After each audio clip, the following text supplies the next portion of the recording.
आवाज आ रही है भाई? हेलो।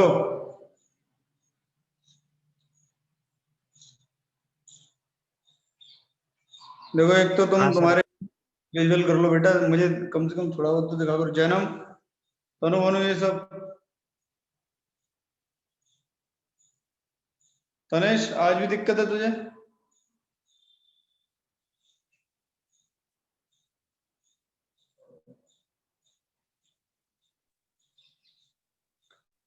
देखो कहाँ तक कराया था, एक लास्ट क्वेश्चन मैंने कराया था, याद है किसी को बेटा? क्या कराया था लास्ट क्वेश्चन?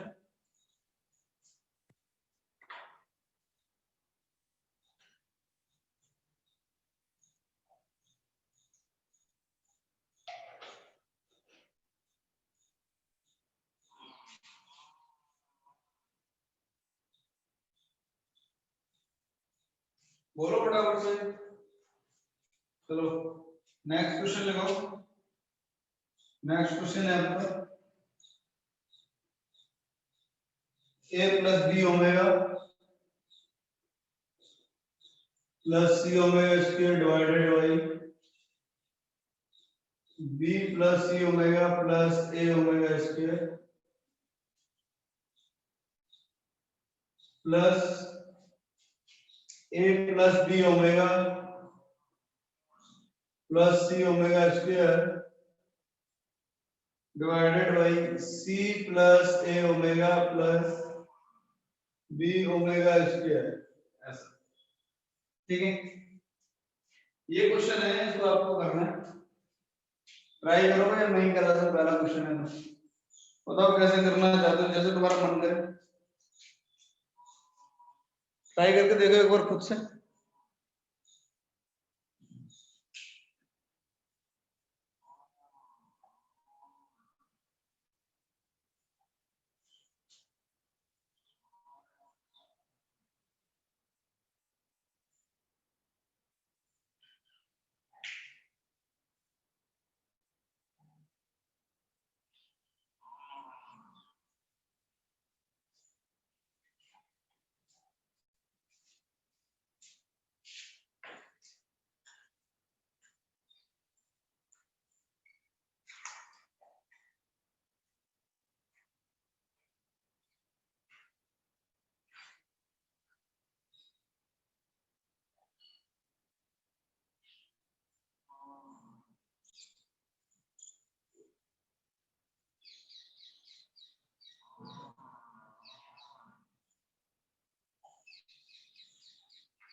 हो रहा है?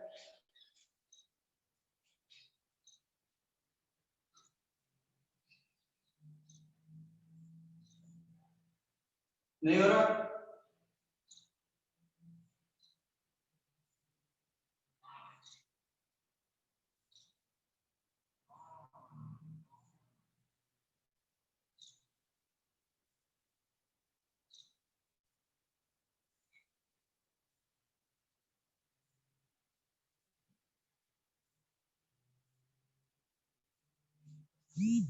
अरे हो रहा है बेटा। नहीं हो रहा तो बताओ फिर, फटाफट से करते हैं।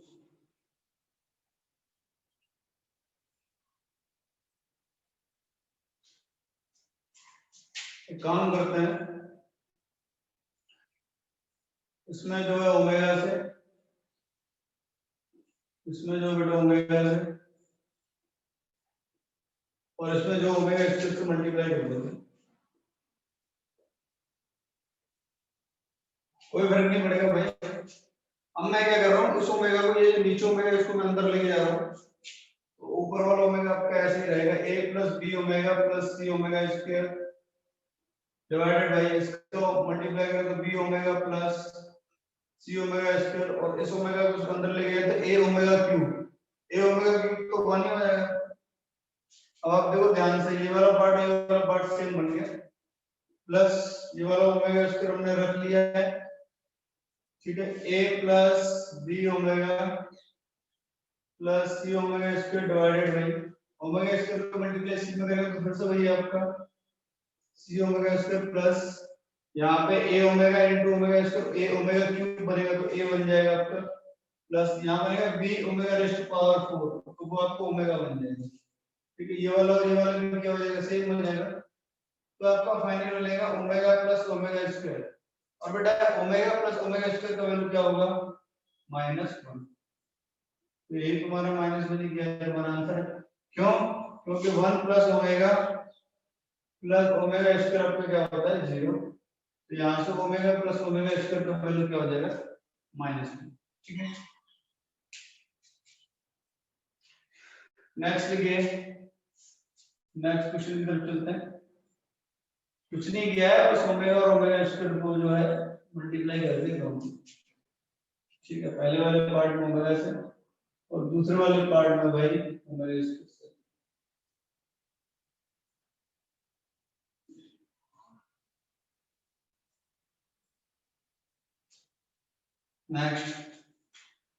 नेक्स्ट क्वेश्चन की तरफ चलते हैं।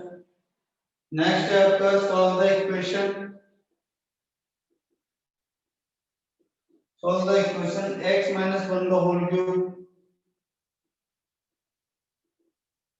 plus 8 is equal to 0 in the set C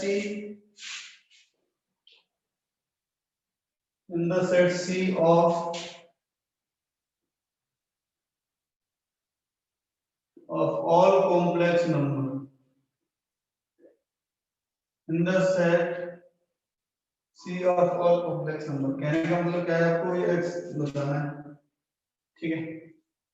आप एक बात जानते हो कि जो x minus 1 है आप उसको लिख सकते हो माइनस ऐसा -8 ऐसा लिख सकते हो। अच्छा, ये -8 लिखने से इसका मीनिंग क्या है? ये जो आपने -8 लिखा है इसका मीनिंग क्या है?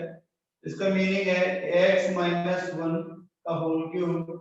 आप इसको लिख सकते हो -2 का क्यूब ऐसा लिख सकते हो। ये वाली बात समझ में आ रही है?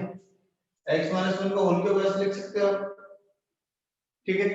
अगर इसके लिए और मैं सॉल्यूशन देखना चाहूं और आप थोड़ा उस फॉर्म में लेकर के जाओ कि हम 2 के लिए पावर 3 की बात कर रहे हैं, 1/3 की बात कर रहे हैं, जो भी है वगैरह वगैरह, अगर यहाँ पे आपसे देखा जाए तो x minus 1 इस हिसाब से यहाँ पे क्या होगा, x अगर x के लिए सिर्फ सॉल्व करना चाह रहे हो तो x minus 1 यहाँ पे क्या आएगा भाई, यहाँ से x minus 1 तुम्हारा क्या आएगा -2 आएगा, तो x तुम्हारा क्या आएगा -1 आ जाएगा, ठीक है। अब अगर तुम्हारे यहाँ पे -1 आता है, वैसे ये तो हो गया बेटा x के लिए, ये जो हम सॉल्यूशन लेकर के आए हैं ये तो हमने x के लिए सॉल्व किया है। समझ में आ रहा है तुम्हें ये वाली बात बेटा? ये जो हम सॉल्यूशन लेके आए हैं ये तो बच्चे हमने x के लिए सॉल्व किया है।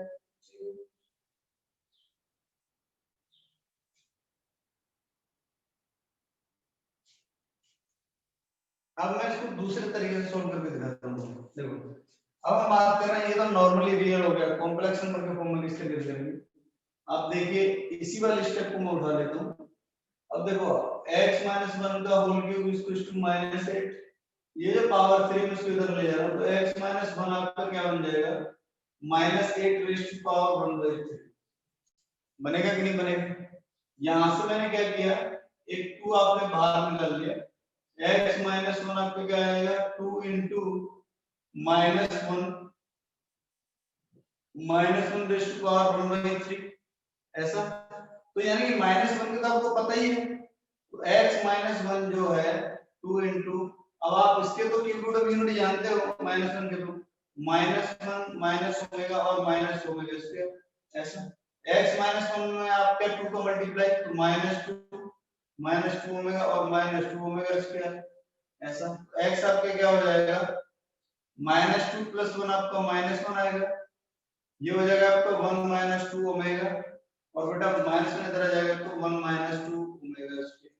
ठीक है, कॉम्प्लेक्स अगर आप सी उन्होंने बोला ऑफ ऑल कॉम्प्लेक्स नंबर, आपको कॉम्प्लेक्स नंबर फाइंड करना है ना कि रियल नंबर। रियल नंबर में तो आपको वैल्यू आता ही है माइनस में, ये रियल नंबर वाला होगा बेटा, ये आपको कॉम्प्लेक्स नंबर होगा। ये आपको मैं इसमें पूछे वो पूछना बहुत छोटा था। ठीक है,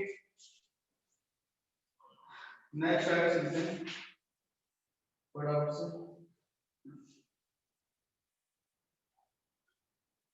देखिए क्वेश्चन लिखिए, find the complex number omega, find the complex number omega, find the complex number omega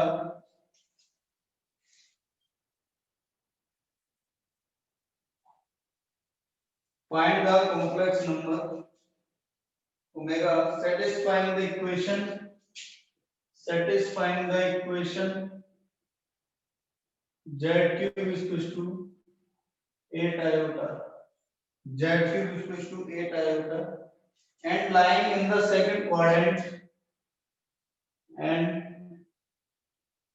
lying lying in the lying in the second quadrant, and lying in the second quadrant on the complex plane, on the complex plane। Z के बारे में आपको बताना है कि Z आपका जो क्या क्या हो सकता है। अगर ये सेटिस्फाई करता है तो जेड की इसकी टू 8 आई होता है, ये आपको लिखा हुआ बेटा जेड इसकी टू 8 आई होता है। इसका मतलब है ये ऐसा लिखा हुआ कहीं ना कहीं कि 8 आयोटा इनटू 1, तो 1 को मैं क्या लिख सकता हूँ 8 आयोटा इनटू आयोटा स्क्वायर तो -1 बनाएगा तो मैं माइनस लगा दूंगा तो प्लस हो जाएगा, यानी कि बन जाएगा -8 आयोटा क्यूब। ऐसा बनेगा कि नहीं बनेगा? अरे भाई ऐसा बनेगा। ये क्या हो जाएगा आपका z क्यूब, जहां से आगे कर लोगे क्या बेटा, यहां से आगे कर लोगे। अगर तुमसे कहा जाए, यानी कि मैं इसको ऐसे लिख सकता हूं कि z का क्यूब इक्वल्स टू -2 आयोटा का क्यूब। ठीक है, तो मैंने क्या किया 2 आयोटा में इधर लेके आ गया, तो z अपॉन -2 आयोटा का क्यूब किसके इक्वल हो जाएगा 1 के। यानी कि इसका मतलब क्या है कि z अपॉन -2 आयोटा आपका इक्वल हो जाएगा 1 रेज़ टू पावर 1/3।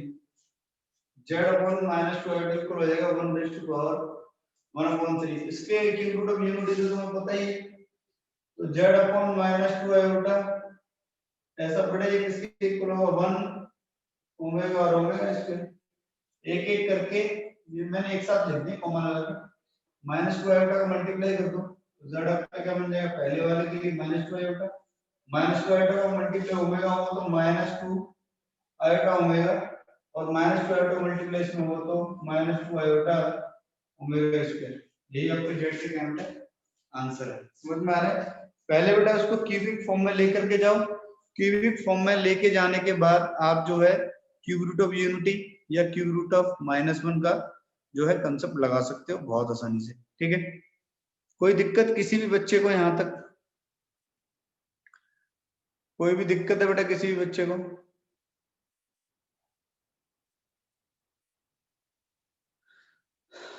चलिए नेक्स्ट क्वेश्चन की तरफ चलते हैं। नेक्स्ट क्वेश्चन लो फटाफट से। जो लोग और सॉल्व करना चाहते हो ओमेगा का वैल्यू रख लें यहाँ पे भैया, जिनको और सॉल्व करना है कि हमें नहीं भूत चढ़ा हुआ है कि सॉल्व करेंगे तो -2 आयोटा ओमेगा का वैल्यू -1/2 प्लस आयोटा √3/2 होता है, और वो आपका -2 -1/2 माइनस आयोटा √3/2 ऐसा।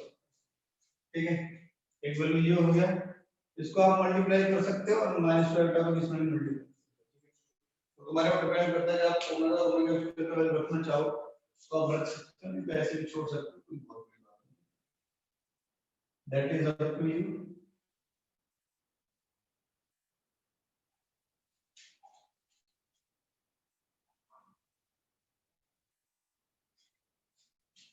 Next when the polynomial 5x cube plus mx plus n is divided by, next question है आपका, when the polynomial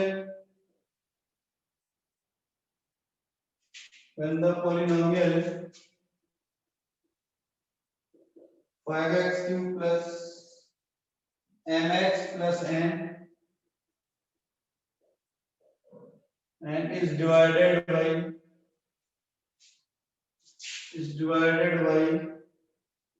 x square plus x plus 1, the remainder is 0, then find the value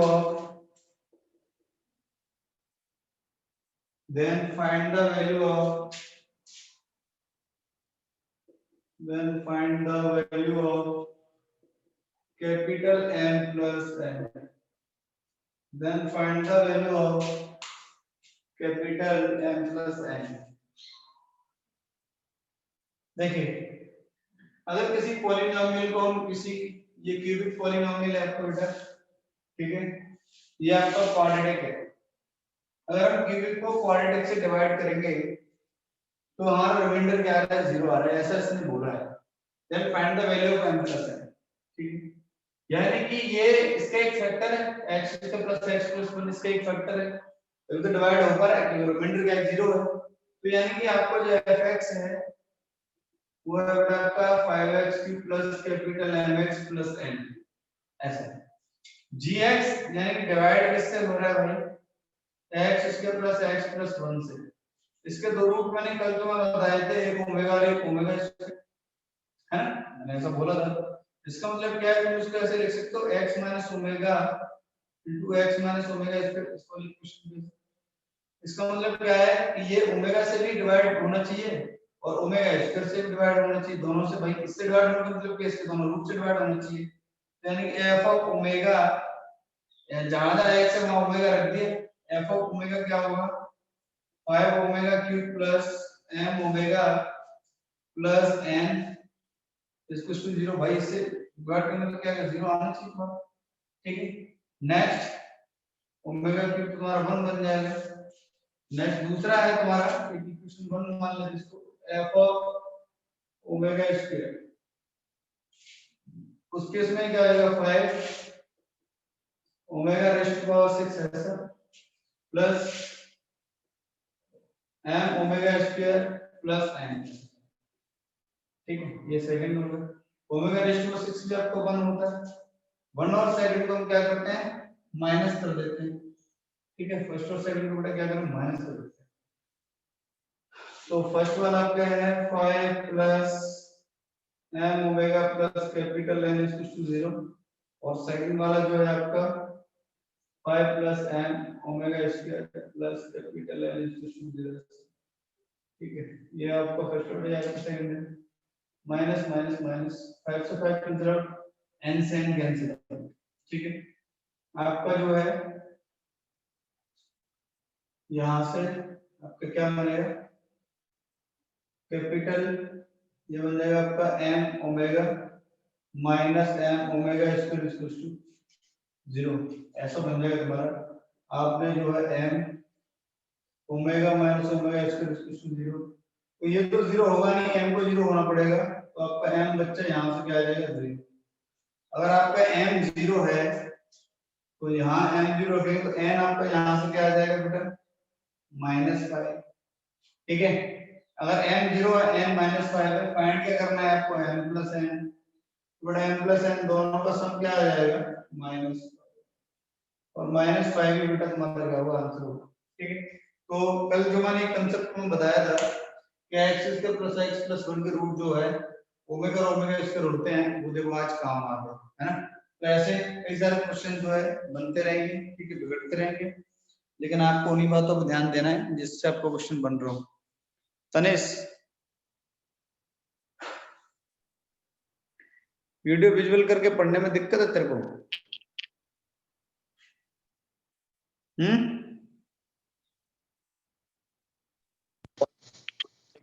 meeting है। तेरा network काम नहीं कर रहा क्या?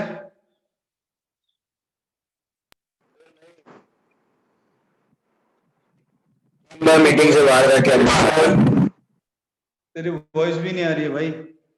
जैनिल समझ में आया बेटा? हाँ सर। नेक्स्ट क्वेश्चन लेंगे।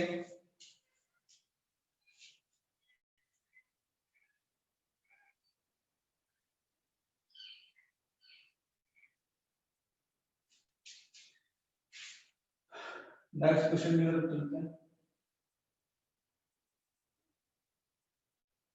Next, if omega and omega square are non-real cube roots of unity, if omega and omega square are non-real cube root of unity, non-real cube root of unity, and 1 upon a plus omega plus 1 upon b plus omega plus 1 upon c plus omega is equals to 2 omega square, 2 omega square, and 1 upon a plus omega square plus 1 upon b plus omega square plus 1 upon c plus omega square is equals to 2 omega, then find the value of, then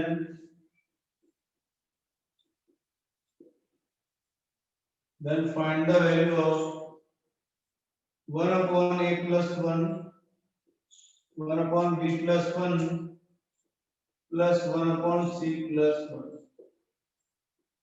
आपको जो है इस quantity का value बताना है, ठीक है। तो चाहो तो ट्राई करो, दो तीन चार क्वेश्चन मैंने डाल दिए, थोड़ा सा ट्राई तुम कर सकते हो, और चाहो तो इस क्वेश्चन में एफर्ट लगा सकते हो आप बहुत अच्छे से।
देखिए,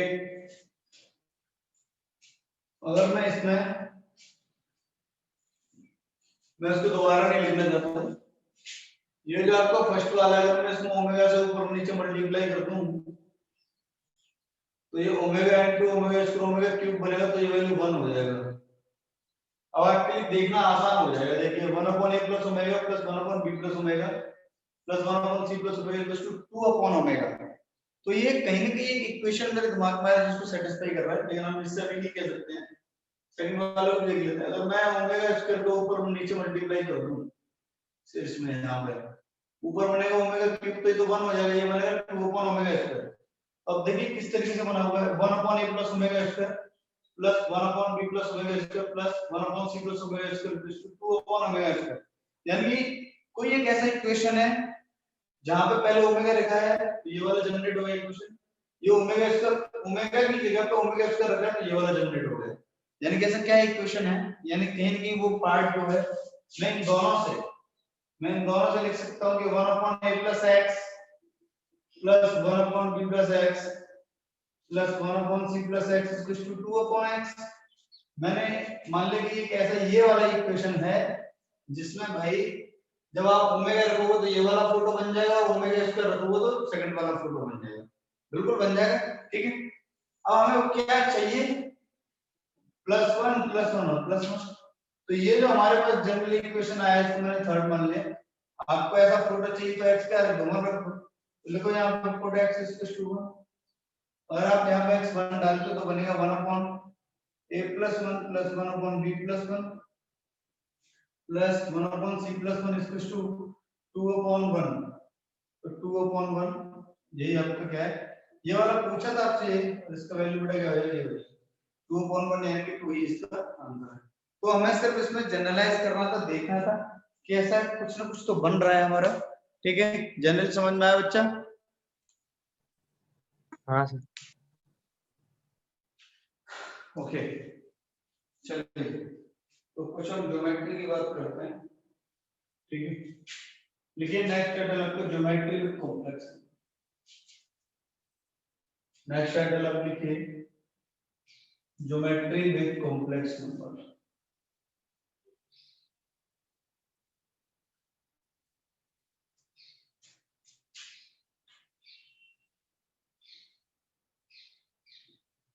geometry with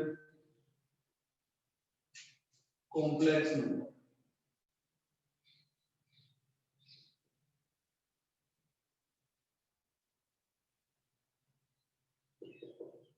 geometry with complex number, ठीक है। जैसे इसमें लिखो बेटा सेक्शन फॉर्मूला, पहला है आपका सेक्शन फॉर्मूला, सेक्शन फॉर्मूला। ठीक है, सेक्शन फॉर्मूला आपका क्या है, मान लिया आपका कोई लाइन सेगमेंट है, ये आपका ए है और बेटा ये आपका क्या है, ये आपका z1 है, ये वाला मान लिया आपका z2 है। यहाँ पे कोई वेरिएबल पॉइंट है आपका p, लाइन पे p हो सकता है, ये इसको आपका जो है m/n के रेशियो में डिवाइड करता है, a के वर्टेक्स z2 और b का जो है कोऑर्डिनेट z2 है। ठीक है, अगर सेक्शन फॉर्मूला इसमें लगाना चाहें, मैं आपसे कहूं कि p ऑफ z आप बताइए, तो p ऑफ z क्या होगा बेटा, mz2 plus mz2 plus mz1 divided by m plus n। ठीक है, ये आपका इंटरनल डिवीजन है, जैसा आपका बिल्कुल जो आपने 10th में पढ़ा होगा वैसे फॉर्मूला है, ये बेटा तुम्हारा इंटरनल डिवीजन है। ठीक है, लेकिन अगर यहीं पे मैं एक्सटर्नल डिवीजन के लिए बात करूं तो सिर्फ n को मैं -n से रिप्लेस कर दूं और मैं n को -n 10 करा दूं। ठीक है, तो क्या बन जाएगा एक्सटर्नल डिवीजन के लिए p of z mz2 minus nz1 divided by m minus ns। ठीक है, ये बेटा तुम्हारा क्या है एक्सटर्नल डिवीजन। हमेशा याद रखना अगर n को आप माइनस n से रिप्लेस कर दोगे तो इंटरनल डिवीजन जो है आपका एक्सटर्नल डिवीजन में चेंज हो जाएगा। ठीक है, सिर्फ आपको फॉर्मूला याद करना है, कुछ नहीं करना है, ज्यादा दिमाग चलाना नहीं है। और एक और चीज है ना, एक चीज और याद रखें कि अगर मान लो आपको ये इक्विलेटरल ट्रायंगल, ठीक है, ये आपका क्या इक्विलेटरल ट्रायंगल, इसका वर्टेक्स z1, इसका z2 और इसका z3 है, इसको मैंने a बोल दिया, इसको मैं b बोल देता हूं और इसको मैं c बोल दिया। ठीक है, ऐसा। तो अगर ये इक्विलेटरल ट्रायंगल है means that mod of ab is equal to mod of bc is equal to mod of ca, ऐसा। ठीक है, इसका मतलब क्या है, mod of z1 minus z2 mod of z2 minus z3 और mod of z3 minus z1, ऐसा। इनको इक्विलेटरल ट्रायंगल के केस में जब हम इसको सॉल्व करते हैं तो बड़ा तुम्हारे रिलेशन बनकर किससे आता है, वो तुम्हारे काम का नहीं है प्रूव करना, इसीलिए मैं नहीं कर रहा। z1 square plus z2 square plus z3 square equals to z1 z2 plus z2 z3 plus z3 z1। ठीक है, ये एक रिलेशन बन करके आता है। अगर ये रिलेशन आपको कहीं दिखता है कि z1 square plus z2 square plus z3 square equals to z1 z2 z2 z3 z3 z1, तो आप कह सकते हो इस रिलेशन के बेसिस पे कि z1 z2 z3 are the vertices of an equilateral triangle. ठीक है, ये इक्विलेटरल ट्रायंगल का कंडीशन है, समझ में आ गया। नेक्स्ट, अगर किसी equilateral triangle sorry acute angle triangle में कोई आपके पास एक और अपना बात आपको बता दूं, बहुत बढ़िया, ठीक है, जो कि आपके काम की है काफी। देखो थर्ड नंबर आपको जो है कि मान लो ये एक लाइन है, ठीक है, ये आपका ऑर्थो सेंटर है, इस पॉइंट आपका सेंट्रॉइड है, ये आपका सर्कमसेंटर, लिख लो एच को ऑर्थो सेंटर से रिप्रेजेंट करते हैं। ये बेटा ऑर्थो सेंटर होता है, ये बेटा सेंट्रॉइड होता है, थोड़ा नाम जो ज्योमेट्री में आपने सुना होगा, और ओ जो है सर्कमसेंटर होता है। ठीक है, ठीक है, ये हमेशा इसको जो है एच जी ओ, ये हमेशा इसको जो है 2:1 के रेशियो में डिवाइड करता है।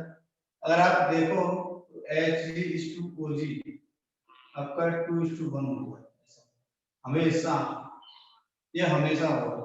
एचजीओ यानी कि कोई एक सेंट्रोइड है, सेंट्रोइड हमेशा ऑर्थो सेंटर और सर्कम सेंटर को 2:1 के रेशियो में डिवाइड करता है, यानी कि ये किसका काम होगा। अगर आप ऐसे नॉर्मल ट्रायंगल में देखो, नॉर्मल ट्रायंगल में देखो तो सेंट्रोइड कब बनता है, इंटरसेक्शन पॉइंट ऑफ मीडियंस, तो ये मिड पॉइंट होते हैं तुम्हारे ये वाले, और इनका इनका जो इंटरसेक्शन पॉइंट है दैट इज सेंट्रोइड। ठीक है, तो एच जी ओ, तो अगर राइट एंगल ट्रायंगल में आप देखो ना, अगर हम राइट एंगल ट्रायंगल बनाए ऐसे, और मान ले किसी ने बोला यहाँ पे ओ है, तो यहाँ कहीं आपका जी होगा और इस पॉइंट पे आपका एच होगा, ऐसा राइट एंगल ट्रायंगल।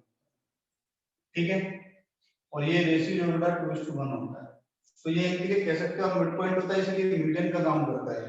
ठीक है, ऐसा बोल सकते हो। अगर किसी इक्विलेटरल ट्रायंगल में ये वाली बात समझ में आ गई कि सेंट्रोइड जो है ऑर्थो सेंटर और सर्कम सेंटर को 2:1 के रेशियो में डिवाइड करता है। नेक्स्ट बात, अगर किसी इक्विलेटरल ट्रायंगल के वर्टेक्स z1 z2 और z3 हैं, तो जो सेंट्रोइड है, जिसको मैंने z ऑफ g बोल दिया, सेंट्रोइड है z of g, g for centroid क्या होगा z1 plus z2 plus z3 divided by 3। ठीक है, अगर किसी इक्विलेटरल ट्रायंगल में बच्चा वर्टेक्स जो है z1 z2 z3 हैं, तो वहां पे जो सेंट्रोइड होगा वो क्या होगा z1 plus z2 plus z3 bye 3। ठीक है, नेक्स्ट फोर्थ पॉइंट हो गया आपका, हम की बात करेंगे। ठीक है, तो ये तो क्या ही बात करेंगे, क्वेश्चन ही लिख लेते हैं, पॉइंट बचे नहीं तुम्हारे, आगे बात करेंगे, थोड़ा सा ज्योमेट्री तुम्हारा चलता रहेगा। नेक्स्ट क्वेश्चन लिखिए, if z1 z2 z3 are three non-zero, if z1 z2 z3 are three non-zero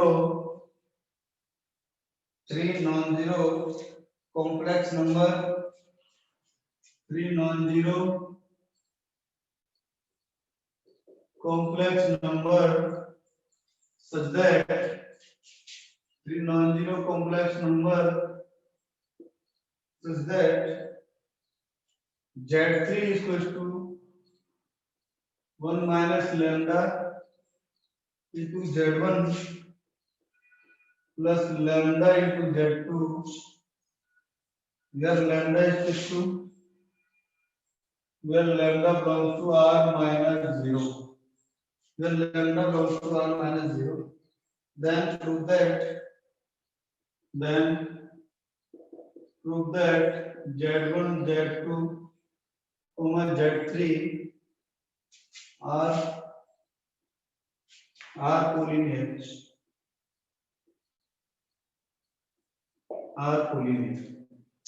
ठीक है। कोलिनियर का मतलब क्या है, ये तीनों पॉइंट एक ही लाइन पर हों, है ना, ऐसा आपको प्रूव करना। देखिए ये जो रिलेशन आपका लिखा हुआ है z3 equals to 1 minus lambda into z1 plus lambda into z2 और डिवाइडेड बाय आपका क्या लिखा हुआ, 1 लिखा हुआ ना, 1। मैंने क्या किया, माइनस लैम्डा और प्लस लैम्डा करके क्या फर्क पड़ेगा, वो तो वैसे भी 1 ही है, लैम्डा से लैम्डा कैंसिल आउट हो जाएगा।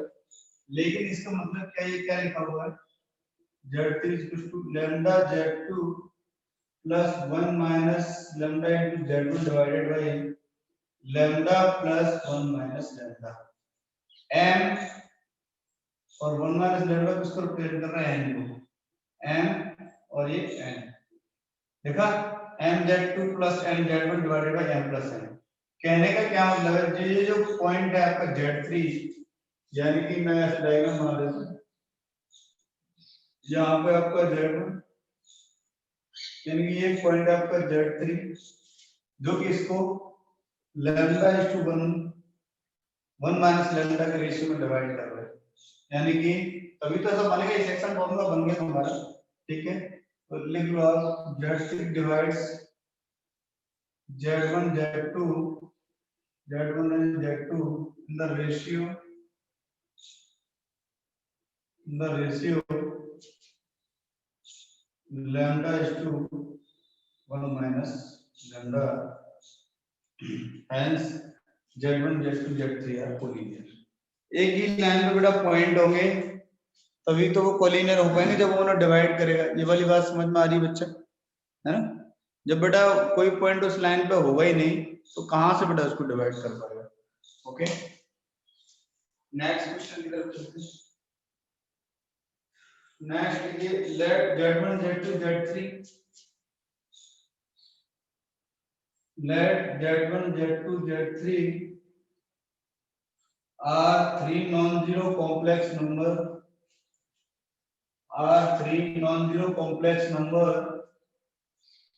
such that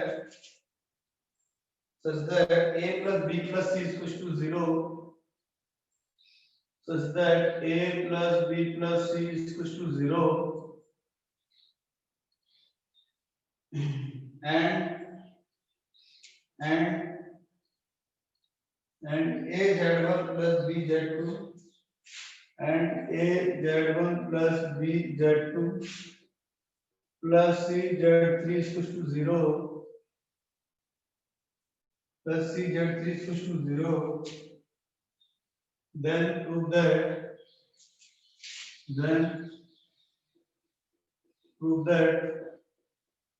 z1 z2 z3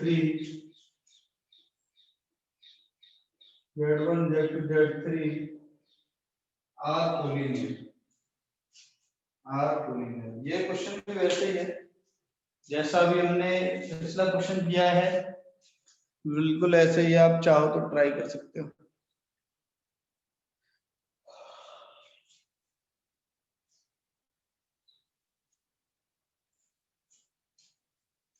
देखिए c आपका क्या हो जाएगा, माइनस ए और माइनस बी इस रिलेशन से, ठीक है। ये c को मैं यहाँ पर पुट करना चाह रहा हूँ यहाँ पर, तो क्या बन जाएगा, a z1 plus b z2 plus c minus A minus B equal to 0 ऐसा, ठीक है। तो बन जाएगा आपका a z1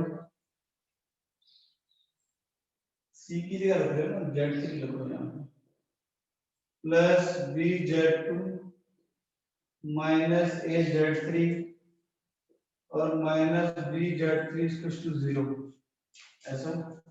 तो a यहां से कॉमन ले लिया, ठीक है, और b आप वहां से कॉमन ले लो, ऐसा करो। तो नहीं तो काम कर देते हैं फिर कि ये जो माइनस काम को माइनस कॉमन ही ले लेते हैं इसमें से, minus minus of Z3 A plus B कुछ भी ऐसे लिख लो इसको, काम बन जाएगा अपना। तो A Z1 plus B Z2 divided bye आपका आ जाएगा A प्लस B कुछ Z3 ऐसा। ये माइनस का तो बेटा मैं इधर लेके चला गया, A प्लस B के बीच में डिवाइड कर दिया। तो आप देखिए M का काम ये कर रहा है और N का काम ये कर रहा है, देखा Z3 जैसे अभी left dash to 1 minus lambda दिख रहा था, ऐसे यहाँ पे Z3 लिख लो divide Z1 and Z2 in the ratio B:A।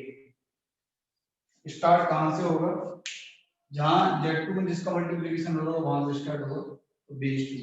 ठीक है, पिछले वाले में भी Z2 में लैम्डा का मल्टीप्लिकेशन हो रहा था, तो रेशियो आपका क्या था λ/1 माइनस लैम्डा।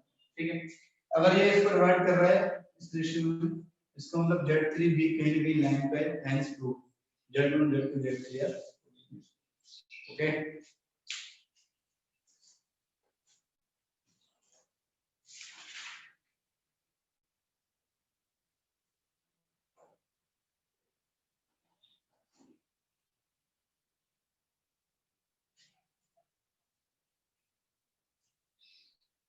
देखिए next equation of line passing through the points Z1 and Z2। Equation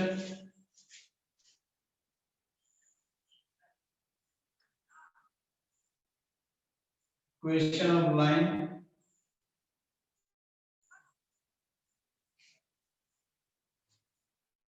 passing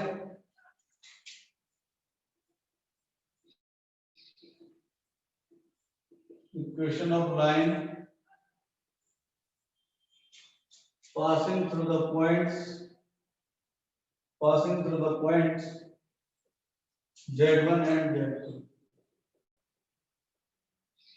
इसका मतलब है दो पॉइंट से पास करने वाली लाइन की इक्वेशन। अभी तुमने पढ़ा नहीं तो याद कर ले इसको, Z1 Z2 ये डिटरमिनेंट है बेटा, Z बार Z1 बार Z2 बार 1 1 1 इसको 0 ऐसा। Z1 Z2 फिर इस कॉलम का कॉन्जुगेट Z बार Z1 बार Z2 बार 1 1 1 इसको 0। ठीक है, ऐसा होगा। इसका मतलब क्या है,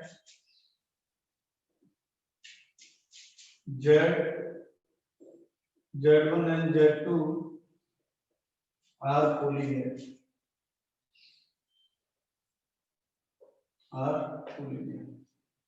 क्यों? क्योंकि 3 पॉइंट से बनकर के 3 पॉइंट मिलाकर के जब एक ट्रायंगल बनता है और तीनों पॉइंट अगर एक ही लाइन पर आ जाए तो एरिया ऑफ ट्रायंगल क्या हो जाएगा, और ये वही लिखा हुआ है तुम्हारा, अभी आगे तुम्हें समझ में आएगा। ठीक है, ये वाली बात समझ में आई। अगर कोई आपसे कहे, जहां तक समझ में आएगा वो बाद में बात करते हैं। Next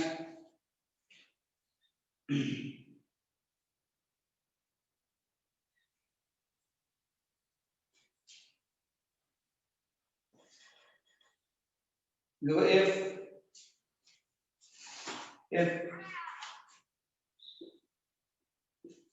Z1 Z2 Z3 are collinear, इसमें कंडीशन लगा रहे हैं जो हमारे सामने लिखा हुआ उसी में, if Z1 Z2 Z3 are collinear, अगर तीनों कोलिनियर हैं तो रिलेशन क्या बनेगा, Z1 Z2 Z3 बनेगा। जो कोलिनियर है पहले कॉलम में लिख लो, कोलिनियर है उनको, ठीक। सेकंड वन का कॉन्जुगेट Z1 बार Z2 बार और Z3 बार 1 1 1। वेक्टर में तुमने डिटरमिनेंट ओपन करना सीखा होगा, ठीक है, वेक्टर में तुमने डिटरमिनेंट ओपन करना सीखा होगा। तो मैं यहाँ से एक लाइन का इक्वेशन आएगा उसको लिख रहा हूँ, उसको याद कर लेना, क्योंकि प्रूफ की कोई जरूरत नहीं थी, चाहो तो करा देंगे। a z bar plus a bar z plus b equal to 0। इस फॉर्म का कोई इक्वेशन लिखे, a z bar plus a bar z plus b equal to 0, ठीक, दिख जाएगा। अभी क्वेश्चन कराएंगे इस पे, समझ में आ जाएगा। देखो फटाफट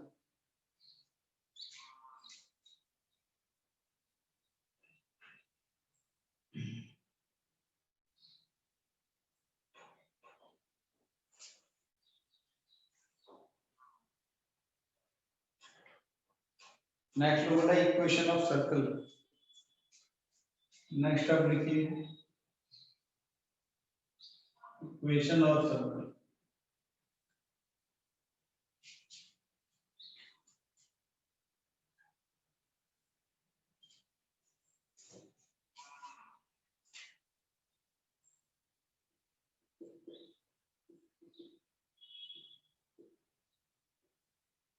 equation of circle, equation of circle का z minus z naught is equal to r। ठीक है, mod of z minus z naught is equal to r। यहाँ पे सेंटर क्या होता है, centre at z naught and radius is r। Centre कहाँ पे z naught पे है और रेडियस क्या है आपका r। ठीक है, centre at z naught and radius is r।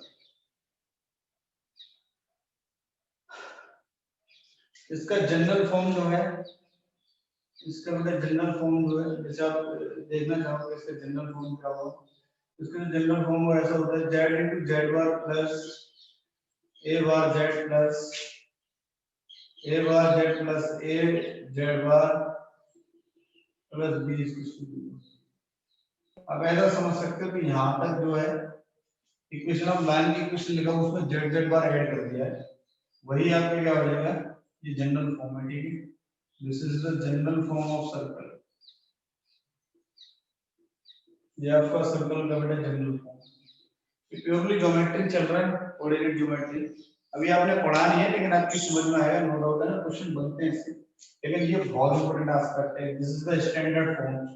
इसको बेटा बोलते हैं स्टैंडर्ड फॉर्म। ये आपका क्या है, स्टैंडर्ड फॉर्म है। ठीक है, सेंटर कहां पर होगा, z नॉट पे, और रेडियस क्या है, this is the general form z z bar plus a z bar plus a bar z plus b is equal to. Equation of line यहां तक समझ में आ गया, उसके बाद उसमें z z बार ऐड कर देना, इक्वेशन ऑफ सर्कल बन जाएगा। ठीक है, नेक्स्ट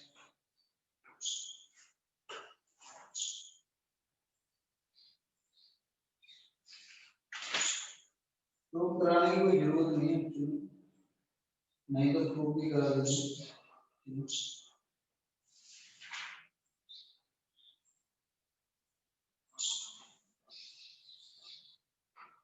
नेक्स्ट आप लिखिए concept of rotation. Next word concept of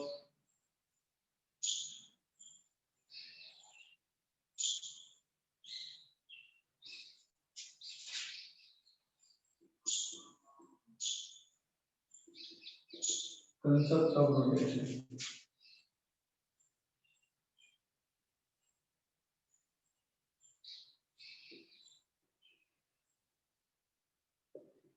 concept of rotation ये बहुत महंगा है ना, ये बहुत इम्पोर्टेंट, मोस्ट इम्पोर्टेंट। ये अगर आपको अप्लाई करना है तो सारे काम मिल जाएंगे आपके। मोस्ट इम्पोर्टेंट कंसेप्ट है concept of rotation.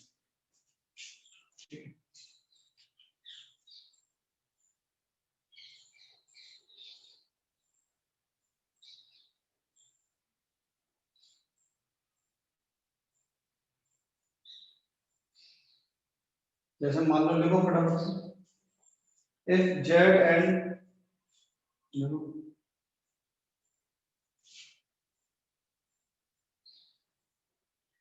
z and z dash are two complex numbers,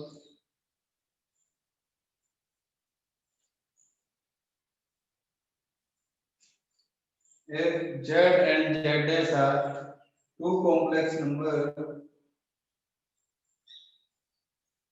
complex number such that two complex number such that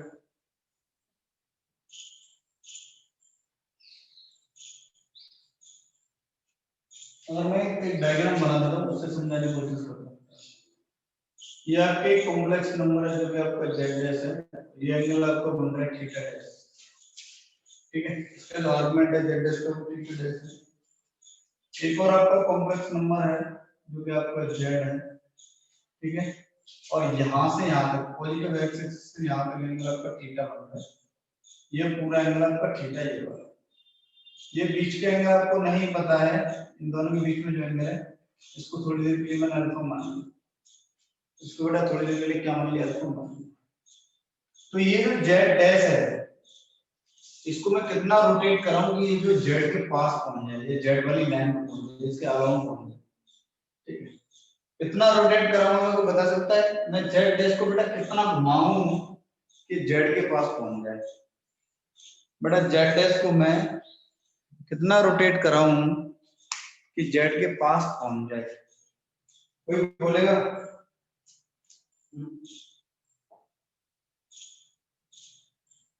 actual में what is alpha? Alpha is theta minus theta dash. इस complete theta में से आपने जो theta dash निकाला वही आपका alpha. अगर इसमें को लिखना चाहूं कौन पहुंच रहा है, किसके पास पहुंचाना है, जेड के पास पहुंचाना है, तो जेड अपॉन कौन पहुंच रहा है, जेड डैश पहुंच रहा है। तो mod of Z divided by mod of Z dash into E raise to power, इसका जेड के पास जा रहा है, इसका आर्गुमेंट क्या है, iota theta divided by E raise to power iota. Z dash का आर्गुमेंट क्या है, थीटा डैश। ये क्या बनेगा, जेड अपॉन जेड डैश। ये तो आपका अपने आप एम्पलीट्यूड लिखे हुए हैं, मॉड्यूलस लिखा हुआ मॉड ऑफ जेड डैश। ये बन जाएगा e raise to power iota theta minus theta dash. Power form पर लेकर के जाऊंगा, और ये जो थीटा माइनस थीटा डैश है इसको मैंने थोड़ी देर पहले अल्फा बोला है, तो ये आपका कैसा बन जाएगा, mod of Z divided by mod of Z dash into e raise to power iota alpha, ठीक है। तो हम जिसके पास हमें पहुंचाना है वो ऊपर रहेगा और जिसको पहुंचाना है उनका वो नीचे रहेगा, ठीक है। e raise to power iota alpha यानी कि उस आर्गुमेंट से हम क्या कर देंगे, मल्टीप्लाई, ठीक है। देखिए ये तो कर रहे हैं यहां पर अल्फा, अगर मैं अल्फा इधर ले जाऊंगा, अल्फा एंटी क्लॉकवाइज डायरेक्शन में ले जाऊंगा तो जेड डैश जो जेड के पास पहुंच जाएगा। समझ में आ रहा है ये? This is the concept of rotation, this is the concept of rotation. कोई डाउट बेटा, समझ में आया? जनरल क्लियर है बच्चा? हाँ सर। जेड डैश को रोटेट कर रहे हैं in the direction of Z, तो कितना रोटेट कर रहे हैं, एंटी क्लॉकवाइज डायरेक्शन में अल्फा मूव कर रहे हैं इधर, तो बेटा जैसे हम अल्फा रोटेट करेंगे तो जेड डैश जो है हमारा जेड के अलोंग हो जाएगा, ठीक है। अब जैसे मैं एक डायग्राम बना रहा हूं, मैं एक और डायग्राम बना रहा हूं, ये तो हमारा फर्स्ट डायग्राम है, मैं एक और बना रहा हूं फिल्म पर, देखिए ये हमारे कोई वही आपको कोऑर्डिनेट एक्सिस, आपका एक्स एक्सिस वाई एक्सिस, ये मान लो ना, यहां पे मान लेते हैं पॉइंट z1 z2 z3, जैसे मान लो ये है आपका एक, मैंने बोला ये z1 है, ये आपका अल्फा है, और यहाँ पे इधर आपका ये पूरा का पूरा आपका बीटा है, ठीक है। तो इन दोनों के बीच के एंगल को ये आपका क्या होगा, बीटा माइनस अल्फा, और बीटा माइनस अल्फा ये आपका z2 है। माने थोड़ी देर के लिए इसको क्या बोलते हैं, थीटा बोलते हैं, इन दोनों का जो डिफरेंस है ना बीटा माइनस अल्फा। अगर मैं लिखूं तो कैसे लिखूंगा, z2 अपॉन z1, z2 के पास जा रहा है अपॉन z1, तो क्या मॉड ऑफ z2 उसका magnitude divided by mod of z1, यहां पे क्या है, e raise to power iota, कितना कितना रोटेट कर रहे हैं एंटी क्लॉकवाइज डायरेक्शन थीटा, तो आयोटा थीटा। इस तरीके से बार-बार रिलेशन देखें, ठीक है। आप कैसे बना सकते हो बेटा, कोई दिक्कत नहीं।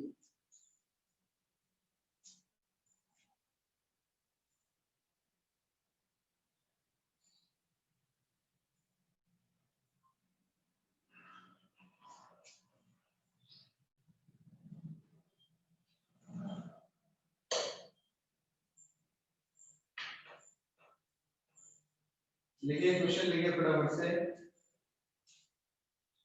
Late ABC be a triangle with vertices,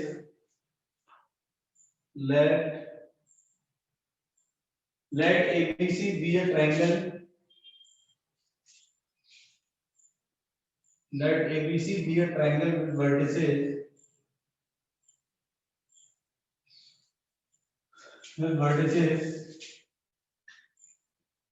with vertices A of z1, comma b of z2 comma c of z3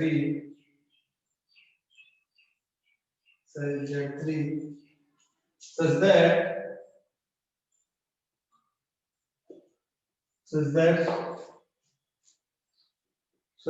angle ABC is equal to pi by 4. Such that angle ABC is equal to pi by 4 and AB is equal to root 2 tan of BC. Then prove that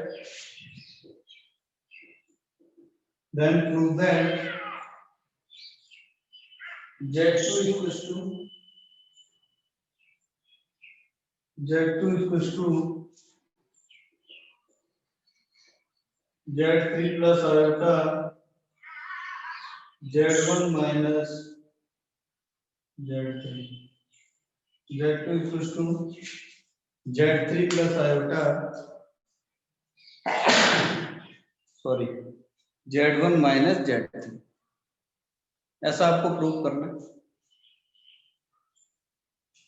concept का rotation लगेगा बेटा, concept का rotation लगेगा।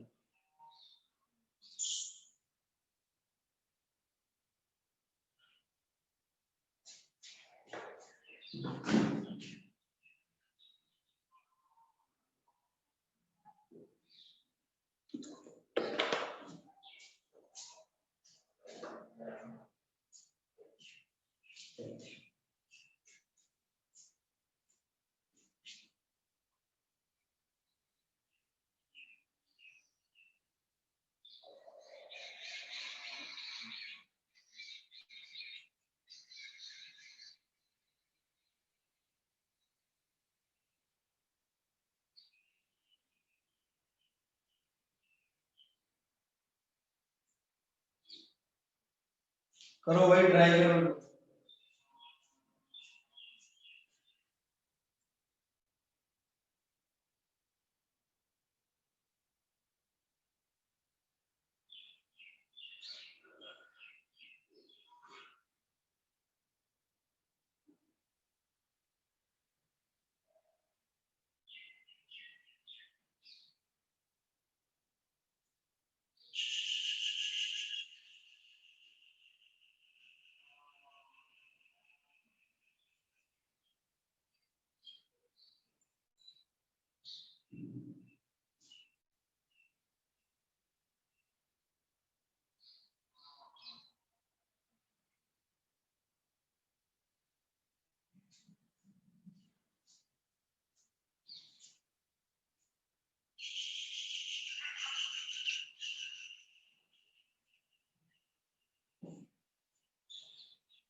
देखिए ये triangle है, ये non है Z1, इसको A, ये आपका B Z2, ये एंगल आपका पाई बाई 4 उन्होंने दिया है, ये आपका C Z of 3। ठीक है, एक रिलेशन उन्होंने दिया है कि AB अपॉन BC आपका रूट 2 है। ठीक है, तो रोटेट हमें करना, तो किसको रोटेट करें भाई, इस वाली साइड को रोटेट करते हैं, BC को एंटी क्लॉकवाइज डायरेक्शन। तो BC साइड क्या होगा आपका Z3 माइनस Z2, ये वाला। ठीक, और अगर हम इस वाली की बात करें तो ये आपका क्या होगा Z1 माइनस Z2, ऐसा। ठीक है, अब इसको हम क्या लिखेंगे, रोटेट किसको कर रहे हैं, इसको किसके पास ले जाना है, Z1 माइनस Z2 के, तो Z1 minus Z2 divided by Z3 minus Z2 equal to पहले वाली साइड का mod of Z1 minus Z2 divided by mod of Z3 minus Z2 और e raise to power iota, और कितना कितना angle से रोटेट कर रहे हैं भाई, 5, तो यहाँ पे 5। ठीक है, तो इसका तो हमें पता है कि ये जो है ये √2 टाइम्स ऑफ BC है, तो AB ये आपका एक्चुअल में क्या है, ये AB है, ये आपका क्या है भाई BC है। ठीक है, तो लिख देते हैं इसको z1 minus z2 divided by z3 minus z2 A B की मैं रख सकता हूँ √2 times of bc divided by bc ऐसा, और e raise to power iota pi 4 का मतलब क्या है, cos of pi by 4 plus iota sin of pi by 4 ऐसा। bc से bc आपका कैंसिल आउट हो जाएगा, z1 minus z2 divided by z3 minus z2 आपका इक्वल हो जाएगा 1 बाय √2 प्लस आयोटा 1 बाय √2, और इसमें मल्टीप्लाई किसका हो रहा है, √2 का। तो ये जो √2 है ये कैंसिल आउट हो जाएगा, बचेगा आपका z1 minus z2 equals to z3 minus z2 और इनटू 1 प्लस आयोटा। ठीक है, जब आप इसमें इसका मल्टीप्लाई करोगे तो z2 इक्वल्स टू आपको अपने आप आयोटा z1 माइनस z2, यही आपको प्रूव करना होगा। एक लाइन आप लिख लेना, एक लाइन मैंने छोड़ दिया इसका यहाँ पे मल्टीप्लिकेशन, यही आपका आंसर आ जाएगा हैंस। ठीक है,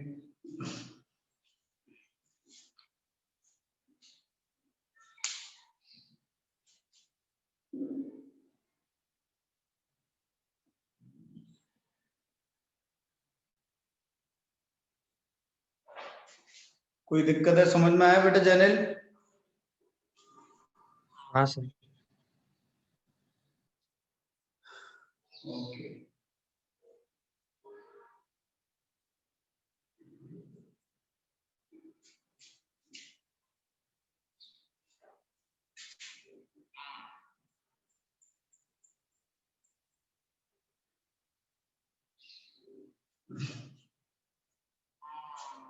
नेक्स्ट ये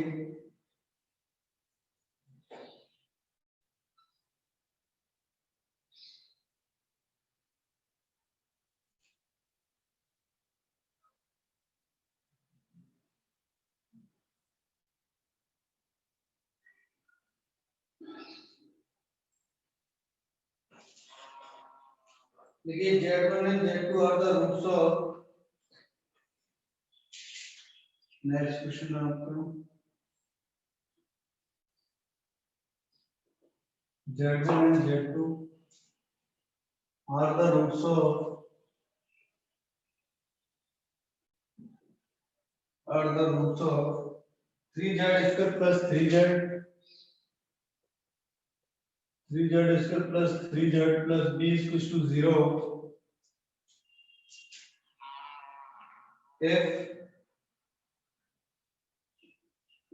if o equals 0, z1 z2 for an equilateral triangle, ये ओरिजिन, इसका मतलब क्या बेटा, origin for an equilateral triangle,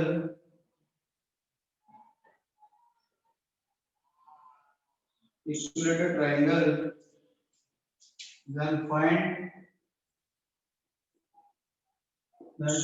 the value of b, then find the value of b, अब b का वैल्यू बता दे।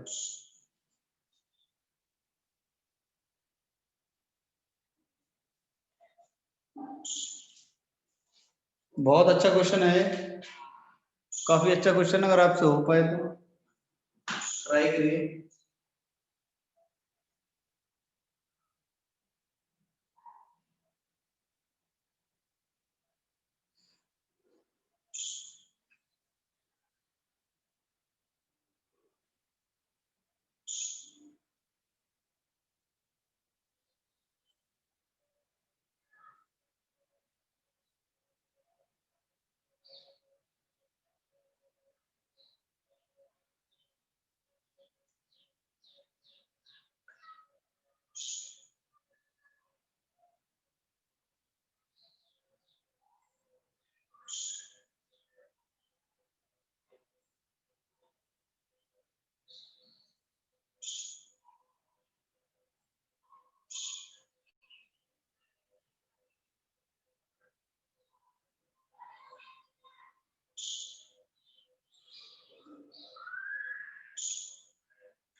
हो गया सर 1 है, क्या आ रहा है 1। सही है बेटा कौन आ रहा है? बहुत अच्छे कैसे किया है तूने Z1 प्लस Z2 माइनस 1 होगा और Z1 Z2 B/3। सही है फिर वो फॉर्मूला है ना, 0² plus Z1² plus Z2² equal to Z1 Z2 वो वाली फॉर्मूला।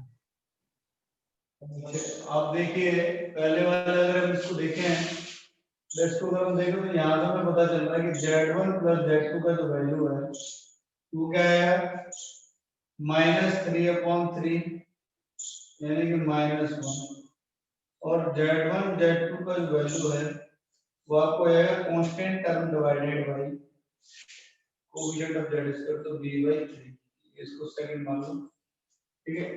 अब यहाँ पे आप देखिए अभी मैंने बताया था अगर आप यहाँ पे Z1 Z2 दे दिया है तो ये Z1 का काम करेगा Z2 Z3 का। आप ऐसे मान लो थोड़ी देर के लिए a² plus b² plus c² equals to ab plus bc plus c बिना समझ में नहीं आ रहा वैसे मान लो थोड़ी देर। इसका मतलब क्या है 0 का स्क्वायर प्लस Z1 का स्क्वायर प्लस Z2 का स्क्वायर इक्वल होगा 0 into Z1 plus Z1 into Z2 plus Z2 into 0 तो ये 0 और ये 0 और ये 0 Z1 square plus Z2 square बच गया इसको आप कैसे लिखोगे Z1 प्लस Z2 का होल स्क्वायर -2 Z1 Z2 इसको आपको पता ही होगा Z1 Z2 इसका वैल्यू उसका वैल्यू Z1 प्लस Z2 का वैल्यू क्या है -1 का स्क्वायर तो क्या हो जाएगा 1 ये इधर जाएगा बन जाएगा 3 Z1 Z2 तो 1 is equals to 3 Z1 Z2 का वैल्यू क्या है b/3 इसे 3 कैंसिल आउट हो जाएगा तो b का वैल्यू क्या आ जाएगा 1। बहुत अच्छे जिन्होंने ये क्वेश्चन कर लिया है बहुत अच्छी बात है कि उन्हें कांसेप्ट समझ में आ रहा है इसका मतलब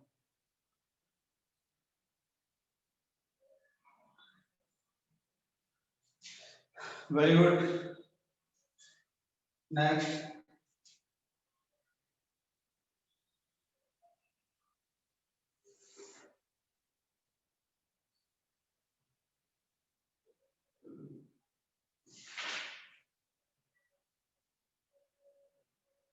नेक्स्ट ये स्टैंडर्ड हो गई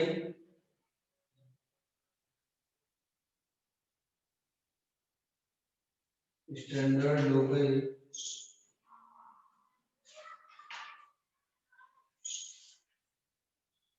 स्टैंडर्ड हो गई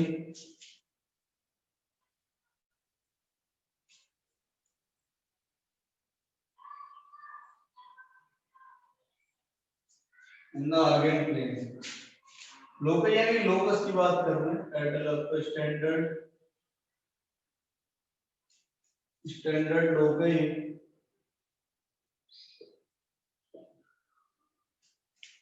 इन द आर्गन प्लेन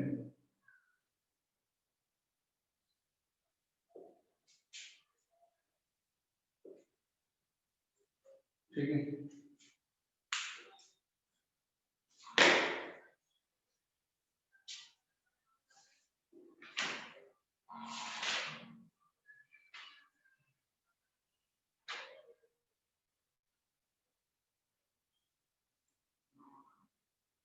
देखिए 2-3 बातें हैं इसमें और आपको सिर्फ यूज तो है ही है क्या ऐसा नहीं कि यूज नहीं है तो यूज भी थोड़ा देखना पड़ेगा और आपको चीजें थोड़ी समझनी भी पड़ेगी अच्छा इस तरह के लोकल का मतलब है वो कौन सा कर्व रहेगा जिससे वो पॉइंट आपका जो पॉइंट होगा वेरिएबल एक आपका वेरिएबल पॉइंट होगा वो किस पर रहेगा जैसे आपका स्ट्रेट लाइन अभी आपने कोऑर्डिनेट ज्योमेट्री नहीं पढ़ा है तो थोड़ा सा दिक्कत हल्का थोड़ा लग सकता है लेकिन इतना यूज नहीं है जैसे स्ट्रेट लाइन है आपका या तो लाइन है सर्कल है पैराबोला है एलिप्स है हाइपरबोला है रेक्टेंगुलर हाइपरबोला है जितने भी आपके कर्व हैं उन पे सब पे आपको ऐसे देखना पड़ेगा कि आपके एक वेरिएबल पॉइंट है जिसको हम हमेशा जेड बोलेंगे ठीक है वो कहाँ पे लाई करेगा इस तरीके से तो एक काम करते हैं कि बहुत अच्छे से बात करते हैं नेक्स्ट लेक्चर में है ना, इसके लिए थोड़ा टाइम भी चाहिए और जितना टाइम आपको बचा वो हो नहीं पाएगा, ठीक है।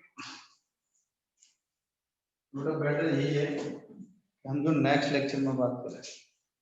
क्यों जाने क्या कहना चाहता है तू?